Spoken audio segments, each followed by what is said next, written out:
우리 코로나19 확진자들이 급증하면서 비대면으로 예배를 드리는 이 모습들이 참 아쉬움이 있습니다. 하지만 이것으로 인해서 예배에 대해서 더 간절해지고 예배에 대해서 본질에 대해서 돌아볼 수 있는 좋은 기회가 되는 것 같습니다. 여러분들의 전염병에 대해서 어떻게 이해하고 계십니까? 유발 하라리는 전염병은 신의 분노나 뜻과 상관없다. 전염병은 인간의 무능함을 나타내는 것이 본질적인 원인이다. 이렇게 이야기합니다.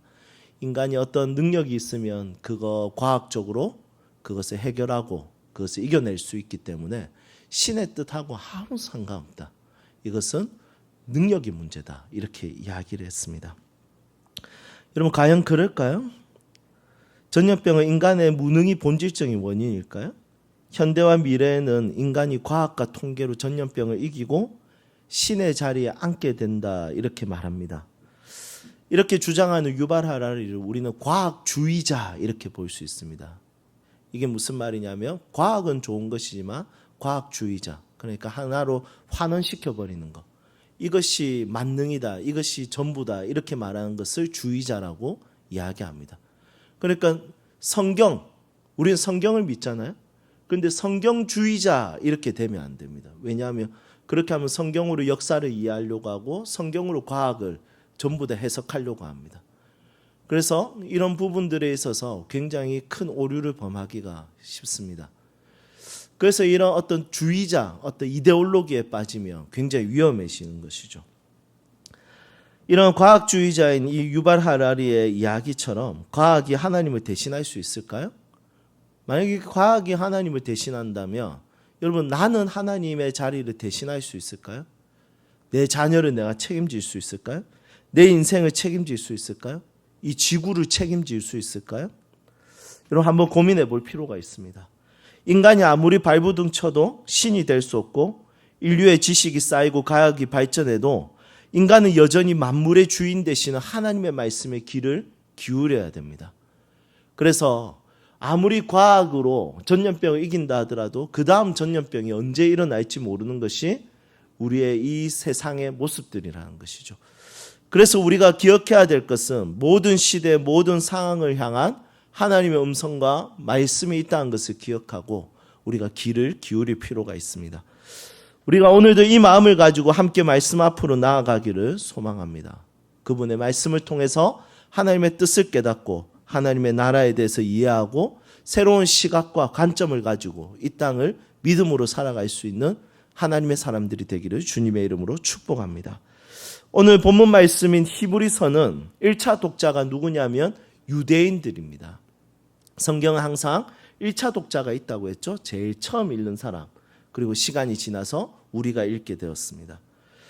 그 당시에도 이 말씀은 1차 독자에게도 꼭 필요한 말씀이고 지금 살아가는 우리들에게도 꼭 필요한 말씀이고 1000년 뒤에 그러니까 AD 3000년경에 사는 미래의 후손들에게도 이 말씀은 변하지 않고 이 말씀은 여전히 그들에게 필요한 하나님의 말씀이 될 것입니다. 그래서 성경을 연구하고 성경을 이해한다는 것은 굉장히 중요한 것이죠. 그렇다면 이 1차 독자가 유대인들인데 이 히브리서는 유대인들에게 무엇을 말하고 싶냐면 예수님의 우월함과 탁월함에 대해서 설명하고 싶어 합니다. 여러 가지 부분에 있어서 예수님의 우월함과 탁월함에 대해서 이야기하는데 첫 번째는 희생제물들 중에 가장 탁월한 희생제물이 우리 예수님이다 이렇게 이야기합니다. 두 번째는 천사들과 비교할 수 없을 정도로 우월하고 탁월하신 예수님이다 이렇게 이야기합니다. 세 번째는 모세와 여호수아하고는 비교할 수 없을 정도로 우월하시고 위대하신 분이 예수님이다. 그 다음에 제사장보다 더 큰 제사장이며 그리고 율법보다 더 위대하신 분이 우리 예수님이다. 이렇게 하면서 예수님의 우월함과 탁월함에 대해서 설명하고 소개하고 있습니다. 희생제물, 천사, 모세와 여호수아, 대제사장, 율법 이런 용어들은 유대인들에게 굉장히 익숙한 용어이고 유대인들이 소중하게 여기고 중요하게 여기며 그것을 우상의 위치까지 놓게 되는 그런 이야기들입니다. 그런데 히브리서는 유대인들이 그렇게 소중하게 여기고 중요하게 여기는 것들을 다 깨고 예수님이 얼마나 위대하고 탁월하고 우월한지에 대해서 논리정연하게 잘 설명한 성경입니다.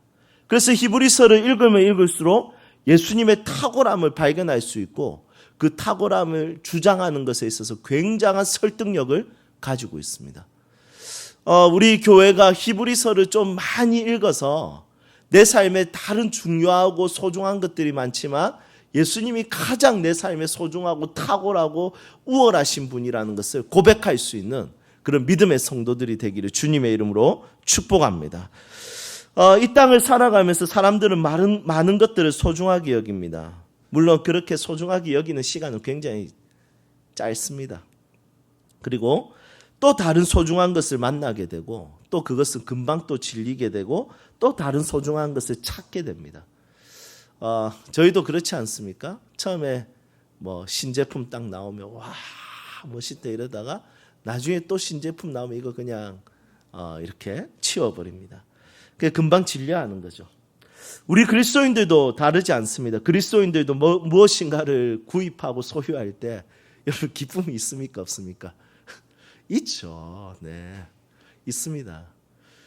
그게 단가가 세면 셀수록 기쁨이 있습니다.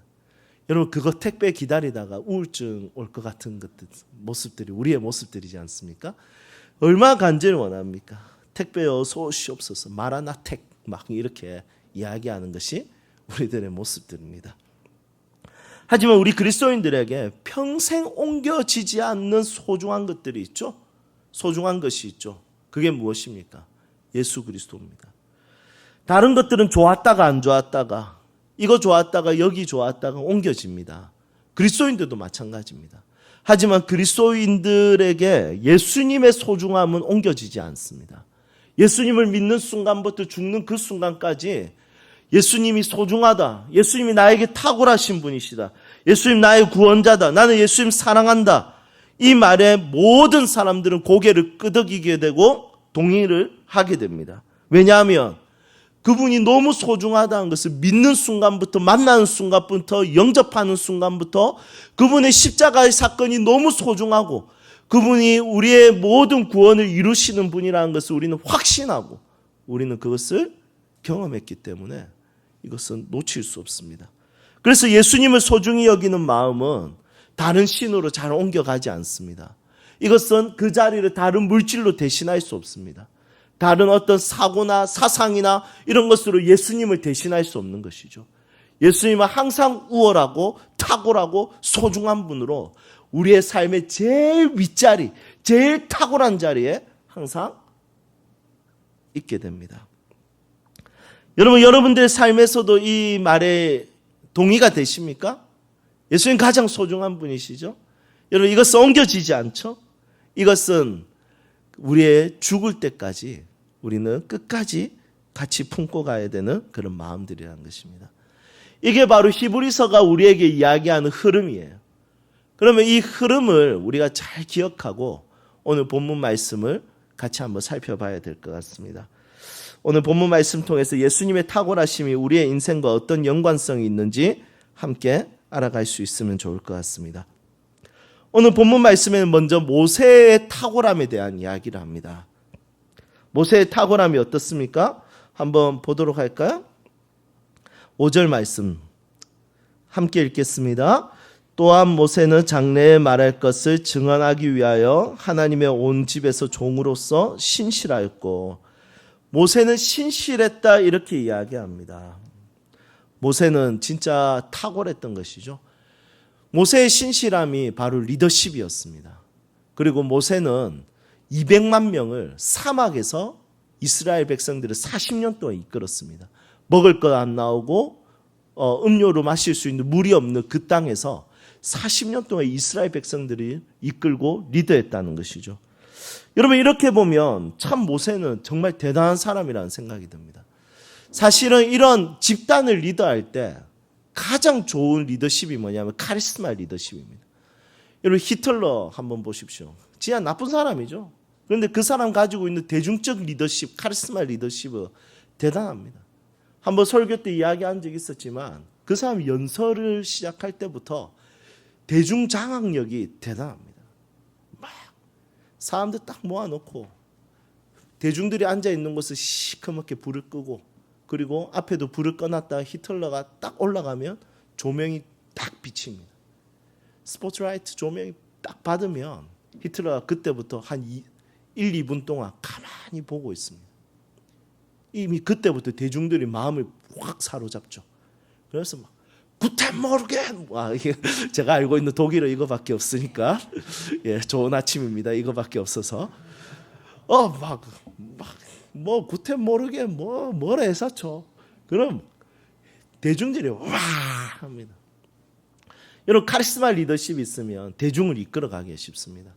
우리 어떤 장군들의 이런 사람들도 카리스마 리더십 딱 있는 사람들을 보면 딱 해이해져 있는 군사들 한 명 딱 잡아가지고, 여러분 이걸 제가 어떤 용어로 쓸까 고민하다가 뭐 싸지 않게 주일 예배니까 잘 표현하고 싶어서 여러 가지 찾다가 아무리 찾아도 이것보다 좋은 표현이 없더라고요.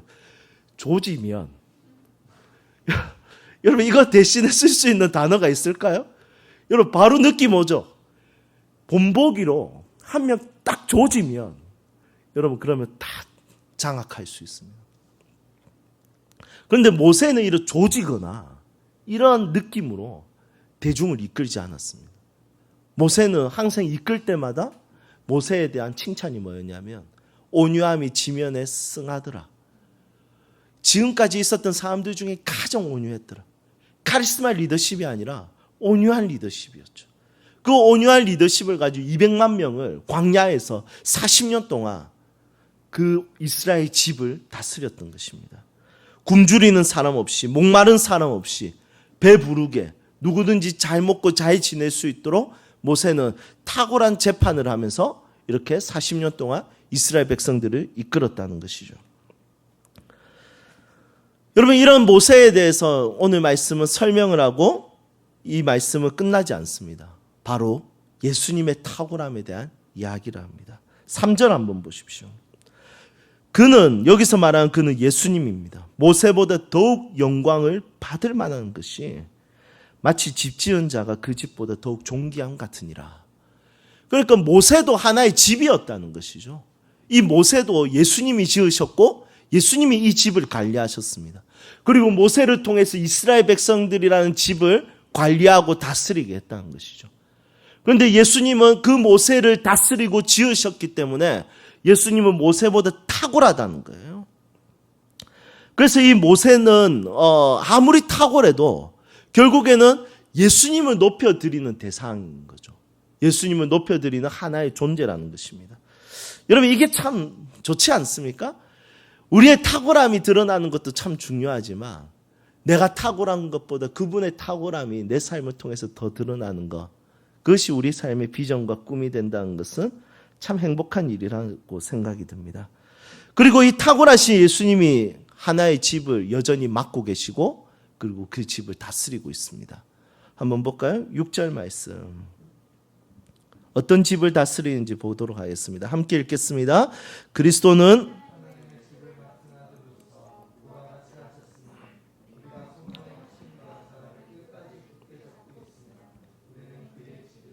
아멘.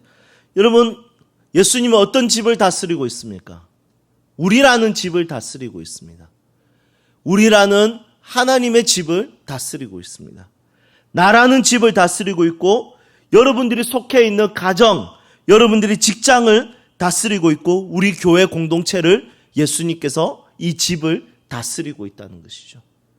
그래서 예수님이 다스리면 예수님이 이것을 만들어 가십니다. 그분의 다스림에 실패가 있겠습니까? 여러분, 모세는 이스라엘 집을 너무 잘 다스렸습니다. 그런데 이 말씀에서 말씀하고 싶어하는 것은 모세가 다스리는 것, 신실한 것, 충성한 것, 그거 아무것도 아니야. 예수님은 더 충성스럽고 예수님은 신실하시고 그분은 모세보다 훨씬 더 영광스러운 분이신데 그분이 누구를 다스리냐면 너를 다스리고 나를 다스리고 우리를 다스리고 우리의 가정을 다스리고 이 교회를 다스리고 있다는 것을 예수님께서 말씀하고 있다는 것입니다. 그 신실하심으로 예수님은 실패가 없으십니다. 예수님은 완벽하게 완전하게 우리를 다스릴 것입니다. 왜냐하면 그분이 완전하시기 때문입니다. 예수님이 우리를 다스리기 때문에 우리의 인생에 실패는 없을 것입니다. 우리의 교회는 더 사랑하는 공동체가 될 것이며 복음을 위해 쓰임받는 공동체가 될 것입니다. 예수님이 다스리는 여러분들의 가정은 작년보다 올해 더 화목한 가정이 될 것이며 내년에는 더 사랑하는 가정이 될 것이며 곧 담장 너머로 여러분들의 삶의 가지가 뻗어나가서 많은 사람들이 여러분들의 가정에 뻗어나온 그 가지에 달린 열매를 먹으며 배부르게 될 것입니다. 믿으십니까? 여러분, 사람이 사람을 만들 수 없습니다. He makes man. 그가 사람을 만드는 것입니다. 여러분, 이 대사는 킹스맨이라는 영화의 그 한 대사를 패러디해서 오늘 말씀 제목으로 딴 것입니다. 매너가 사람을 만들지 않습니다. 여러분, 그것은 가식을 만듭니다. 여러분, 매너 해봤자 사람은 죄인입니다. 죄인이 죄인을 어떻게 만들어 가겠습니까? 사람이 사람을 만들 수 없습니다. 목사가 성도를 만들 수 없습니다. 성도가 저 목사를 내가 만들겠다. 여러분, 기대하지 마십시오. 여러분들 손에 왔다 갔다 할 목사가 아닙니다. 그리고 여러분들도 제 손에 왔다 갔다 하는 그런 성도들이 아니라는 거 알고 있습니다. 여러분, 내 자녀 내가 만들 수 있습니까? 나는 누군가가 만들 수 있습니까? 여러분, 말도 안 되는 이야기입니다. 아내가 남편을 원하는 대로 만들 수 있던가요? 여러분, 평생을 살아도 이 남자를 잘 모르겠습니다. 여러분, 남편은 아내를 그렇게 만들 수 있던가요? 여러분, 하나님 손에 의탁해야 되지 않겠습니까? 여러분, 나는 나를 만들 수 있습니까? 여러분, 불가능한 일입니다. He makes man. 그가 사람을 만듭니다. 그가 그리스도인으로 만듭니다. 그가 교회를 교회답게 만듭니다. 그가 우리를 예배자로, 말씀의 사람으로, 기도하는 사람으로, 성교에 참여하는 사람으로, 선한 일을 행할 수 있는 사람으로 예수님이 만들어 가십니다. 여러분, 올해 주제는 우리가 성경입니다. 말씀입니다. 그런데 여러분, 같이 읽자고 그토록 이야기해도 안 읽습니다. 그런데 실망하지 않습니다. 여러분, 결국에 하나님이 여러분들을 말씀의 사람으로 만들어 가실 것입니다. 그래도 좀 읽으면 좋겠지만, 하지만 기대하고 있습니다. 여러분, 하나님께서 다양한 방식으로 우리를 말씀의 사람으로, 기도할 수밖에 없는 사람으로 만들어 가실 것입니다. 예수님의 방식은 다양합니다. 어떤 사람은 설교를 통해서 설득하기도 합니다. 어떤 사람은 좋은 일을 주셔서 잘하게 하십니다. 어떤 사람은, 여러분, 이런 일 없으면 좋겠습니다, 환난을 주시면서 잘하게도 하십니다. 예수님은 우리를 잘하게 하기 위해서 우리가 살아가는 모든 삶의 영역을 사용해서 예수님께서는 우리를 인도하시고 우리를 성장시키시고 우리를 이끌어 가신다는 것이죠. 예수님이 제자들과 하루 종일 함께 계셨습니다. 칭찬도 하셨고 책망도 하셨고 기적을 보이기도 하셨고 어려움을 겪게도 하셨습니다. 그리고 그것을 통해서 제자들을 제자답게 만들어 가셨습니다. 여러분, 우리는 우리의 삶을 돌아보면 이 기억도 버리고 싶고 저 기억도 던지고 싶고 잊어버리고 싶습니다. 그리고 우리의 삶에 일어났던 여러 가지 사건들 중에 다시는 일어나지 않았으면 좋겠다, 이 사건은 버리고 싶은 부분들도 있습니다. 하지만 예수님이 동행하는 여러분들의 삶과 여러분들의 삶에 일어나는 모든 사건들 중에 예수님에게는 버릴 것이 하나도 없습니다. 예수님 모든 삶의 영역을 사용해서 예수님이 제자들과 하루 종일 같이 있으면서 그들을 제자답게 만드셨듯이 우리를 하루아침에 아니라 전 삶의 영역을 통해서, 모든 삶을 통해서 우리들에게 예수님의 사람으로 만들어 가시기를 포기하지 않고 신실하게 충성스럽게 다스립니다. 여러분, 이 사실은 우리에게 두 가지를 가르쳐 줍니다. 첫 번째 뭐냐면, 우리는 그분이 충성할 만큼, 충성스럽게 할 만큼, 신실하게 할 만큼 우리는 잘 안 바뀌는 존재라는 거죠. 무슨 이야기인지 아시겠죠? 여러분, 예수님이면 대충 우리를 그냥 변화시켜도 되잖아요. 근데 예수님 그렇게 하지 않고 신실하게 하신다는 거예요. 모세보다 더 큰 충성이 있어야지 우리가 변화가 된다는 겁니다. 두 번째는 우리에게 무엇을 가르쳐 주냐면, 첫 번째 그분의 신실함이 필요할 만큼 우리는 잘 안 바뀐다는 것이고, 두 번째는 그분이 우리에게 최선을 다하신다는 것입니다. 여러분, 우리 인생의 비전과 우리 인생의 꿈과 소망은 어디에 있냐면 그분의 최선에 있습니다. 그분의 열심에 있습니다. 그분의 특심에 있습니다. 그분이 우리를 만들어 가시는 것입니다. 우리 교회 앞으로 장로다운 장로가 나오기를 소망합니다. 이것은 사람에 대한 기대가 아니라 하나님이 그렇게 이끌어 가실 것 같아요. 권사다운 권사가 나오기를 기대합니다. 하나님이 그렇게 만들어 가실 거기 때문입니다. 교회 안에서 사실은 장로 한 명을 뽑는다는 것은 참 재밌거든요. 그 교회에서 수십 년을 신앙생활하고 그리고 잘하며 성도들이 투표해서 기도하는 가운데 그 사람이 세워집니다. 여러분, 이 재밌지 않습니까? 갑자기 들어온 사람은 절대로 장로가 될 수 없습니다. 절대로 그냥 권사가 될 수 없습니다. 그 사람의 신앙생활을 평생을 보고, 그 사람이 교회에서 화내는 것도 보고, 실수하는 것도 보고, 부족한 것도 보고, 그리고 다 조금씩 잘하는 것을 온 성도들이 보면서 그 사람에게 하나님의 사람으로서 표를 주면서 하나님이 사람들을 통해서 그 사람을 세우는 것을 보게 됩니다. 여러분, 이게 참 재밌는 거예요. 여러분, 처음 저를 볼 때랑 지금 저를 볼 때랑 다를 것입니다. 저도 처음 여러분들을 볼 때랑 지금 여러분들을 만날 때랑 다릅니다. 왜냐하면 하나님이 성장시키고 하나님이 신실하고 최선을 다해서 우리를 만들어가고 계시기 때문입니다. 이제 말씀을 정리하겠습니다. 10년 뒤에 세움교회는 어떤 교회가 되어 있을까요? 우리가 10년 동안 노력하면 더 아름답고 좋은 교회가 될 수 있을까요? 혹시 노력할 마음은 있으십니까? 예수님이 우리 교회를 교회답게 만들어 가실 것입니다. 일꾼들에게 충성할 마음을 주실 것입니다. 일꾼들에게 말씀의 사람으로 말씀을 사모하는 마음을 주실 것입니다. 기도하는 자리를 사모하는 마음을 주실 것입니다. 성경을 배우고 그 성경을 가지고 세상을 해석하고 성경적 가치관으로 삶을 살아가기를 원하는 그 중심을 예수님께서 우리 가운데 만들어 가실 것입니다. 여러분, 이것을 기대하며 여러분들의 개인과 여러분들의 가정과 이 교회를 향한 기대가 우리 가운데 가득 넘쳤으면 좋겠습니다. 여러분, 기억합시다. He makes man. 그가 사람을 만듭니다. 그래서 사람을 기대합니다. 함께 찬양합시다.